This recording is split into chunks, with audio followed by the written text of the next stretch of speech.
नाज़रीन इकराम, एक इंतहाई अफसोसनाक खबर आई है। पाकिस्तान के मारूफ बिजनेसमैन और पाकिस्तान में एक नई सियासी जमात इस्तेहकाम पाकिस्तान पार्टी के सरबरा जहांगीर तरीन के जो भाई हैं आलमगीर खान तरीन, इन्होंने खुद को गोली मार दी है।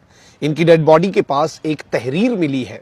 इस तहरीर में क्या कुछ लिखा गया है और मजीद इंकशाफात इस सारे मामले के हवाले से क्या हैं, और आलमगीर खान तरीन जो हैं ये क्या कुछ करने जा रहे थे मुस्तकबिल में, ये कौन है, इनकी प्रोफाइल क्या है और इनकी जो ये मौत है इसकी वजूहात, ये बड़ी इंपॉर्टेंट हो सकती हैं। और इसके साथ ही साथ जो अहम तरीन तफसीलात हैं और कुछ नई डिटेल्स भी हैं जो आपके सामने रखनी है।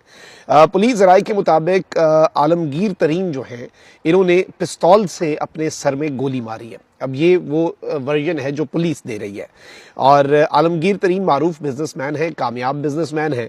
पाकिस्तान सुपर लीग जो है PSL, उसकी टीम मुल्तान सुल्तान्स के मालिक और मैनेजिंग डायरेक्टर भी आलमगीर खान तरीन साहब ही थे। और इनके हवाले से मैं आपको ये भी बता दूं कि 1990 से पेप्सी को जो है, पाकिस्तान में पेप्सी कंपनी जो है उसके मामलात भी देख रहे थे। और ये पेप्सी को जनूबी मुल्तान, जनूबी पंजाब और सारे मामलात और सारे एरियाज़ के अंदर ले जाने और बड़े कामयाब तरीके से बिजनेस मामलात चलाने के माहिर थे। पुलिस ज़राए का कहना है कि आलमगीर तरीन लाहौर के इलाके गुलबर्ग में वाक़ अपने घर में थे।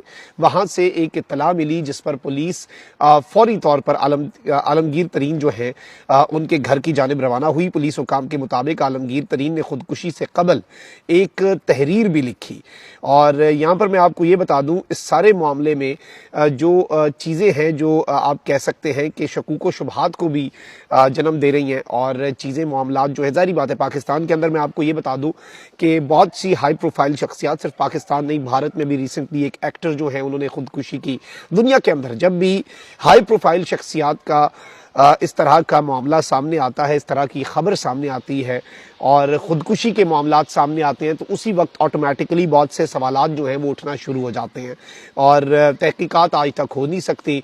और पुरस्रार तौर पर इस तरह की चीज़ें जो हैं ये माजी के अंदर होती आई हैं।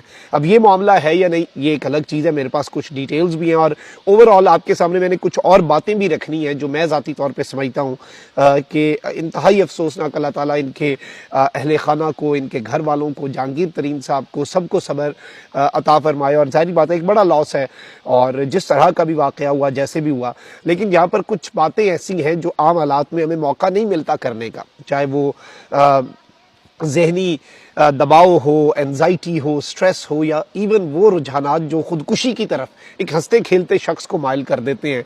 उस हवाले से कुछ मामलात हैं, कुछ ऐसी डिटेल्स हैं जो मैं आपके सामने रखूंगा और आपने इन्हें शेयर भी करना है क्योंकि ये इस तरह के वाक़यात होते हैं जो हमें एक मौका देते हैं कि हम ऐसी चीज़ों की इंपॉर्टेंस को भी हाईलाइट कर सकें। मैं इनके हवाले से भी डिटेल्स आपके सामने रखूंगा। मैं आपको ये बताऊं कि पुलिस हुकाम के मुताबिक आलमगीर तरीन जो है उन्होंने खुदकुशी से कबल एक तहरीर भी छोड़ी जिसमें इन्होंने अपनी एक बीमारी का जिक्र किया।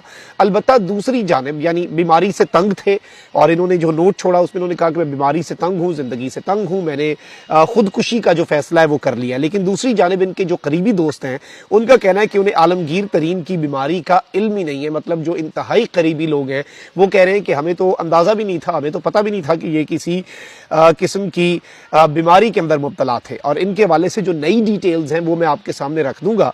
और आपको मैं ये भी बता दूं कि गैर शादीशुदा थे। इनके दोस्तों के मुताबिक आलमगीर तरीन जो है इनकी उम्र 63 साल थी, इनकी मंगनी हुई थी और वो दिसंबर में शादी करने जा रहे थे। मतलब वो 63 ईयर्स की उम्र तक उनकी शादी नहीं हुई थी। उन्होंने मंगनी अब जाकर की थी और वो दिसंबर के अंदर शादी भी करने वाले थे। मतलब दिसंबर के महीने में उनकी शादी थी। ऑब्वियसली ये एक बड़ा अहम नुक्ता है। और आलमगीर तरीन जो है वो अपने बेडरूम में सोने गए थे, लेकिन जब सुबह 10 बजे के बाद कमरे का दरवाज़ा खटखटाने के बावजूद वो बाहर ना आए तो मुलाजिम ने खिड़की से झांका और उन्हें खून में लथपथ पाया, जिस पर फ़ौरन जहांगीर तरीन साहब जो हैं उन्हें इत्तला दी गई, उन्हें फ़ोन किया गया। अब यहाँ पर एक सवाल ये भी है कि अगर गोली चली तो उसकी आवाज़ नहीं आई और ये सुबह तक क्यों इंतज़ार हुआ। हो सकता है कि कोई साइलेंसर लगा हो गोली के ऊपर और इस तरह के मामलात जो पिस्तौल है उसके ऊपर, लेकिन ये चीज़ जो है ये समझना भी ज़रूरी है। और इसमें जो नुक्ता है, ज़ाहिर बात है कि एक कामयाब बिजनेसमैन, एक गैर शादीशुदा शख्स जिसने 63 ईयर्स तक शादी नहीं की और उम्र का एक आखिरी हिस्सा होता है 63 ईयर्स जिसमें आकर उन्होंने एक मंगनी की थी, इंगेज्ड थे वो और वो शादी भी करने जा रहे